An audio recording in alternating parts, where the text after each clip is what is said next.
I think it's all about rumor mongering. If you see those leaders saying, oh, port is being privatized, those are rumor mongering people who don't have facts with them.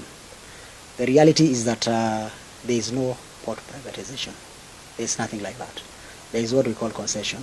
Concession means that KPA can go ahead. For example, the special economic zone, Dongo Kundu, we have a big chunk of land.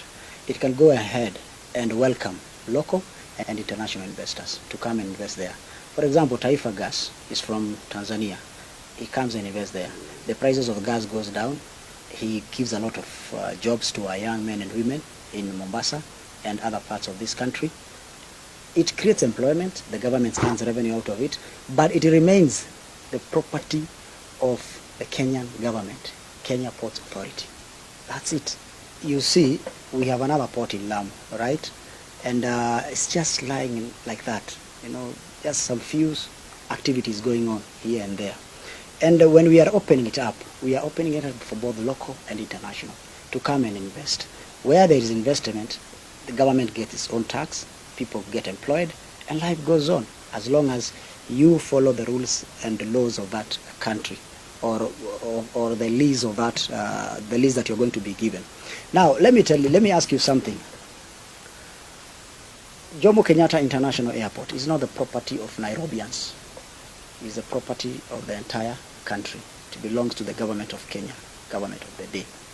If today the president goes ahead and says that he's going to do an open sky, does it mean we are selling JKI?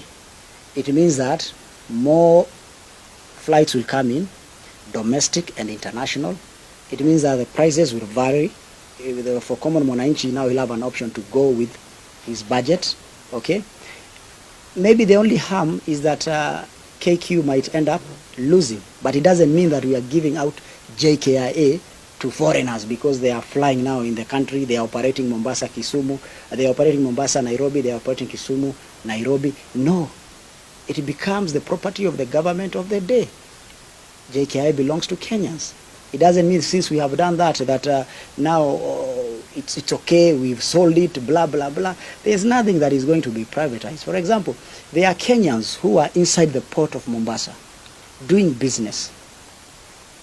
They are under KPA. They are given the lease by KPA. They pay the fee, the rental fee, every end of the month.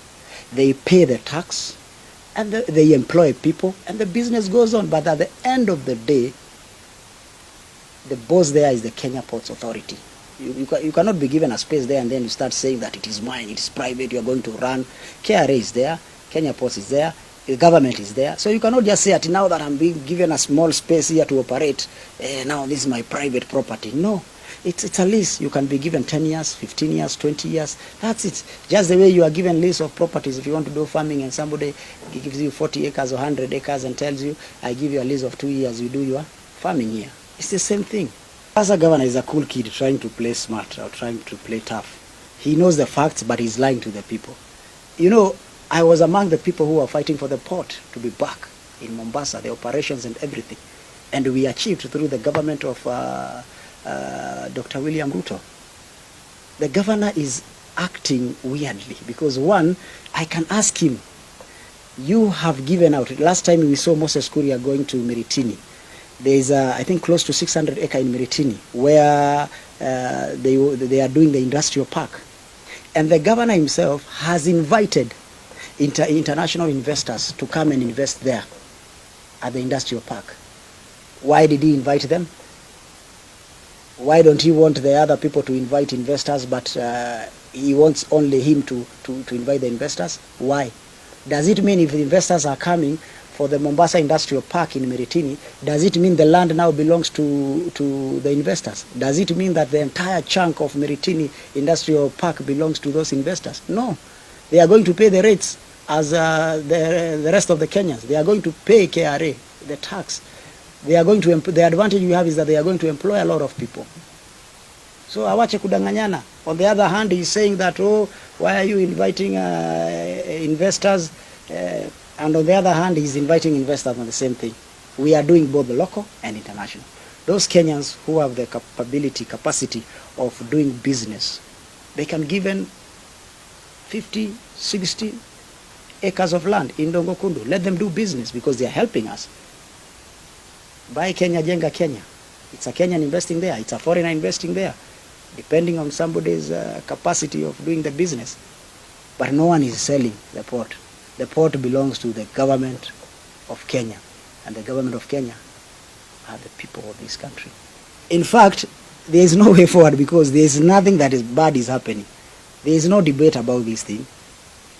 But I'm happy because there is a plan of making sure that all coast members of parliament, all coastal leaders, including the stakeholders, are going to be invited at the port where we are going to have a meeting, and those who don't know will be taken through. Because if you stop somebody and tell him, now I've heard you saying this, can you give me facts and figures? They have no facts. Even the governor, in his opening remarks, he says, nasikia kuna fununu, kuna rumors, wachana na rumors, tupatie facts. Because mimi mwenyewe siwezi kubali. So hawache kudanganyana. Mtu akikuja kuwekeza pale, atawekeza, ataweka mabilioni ya pesa katika kampuni. Hii kampuni itaajiri vijana wetu wa Mombasa na pwani kwa ujumla na Wakenya kwa jumla. Huyu mtu amewekeza hapo, atalipa serikali ushuru na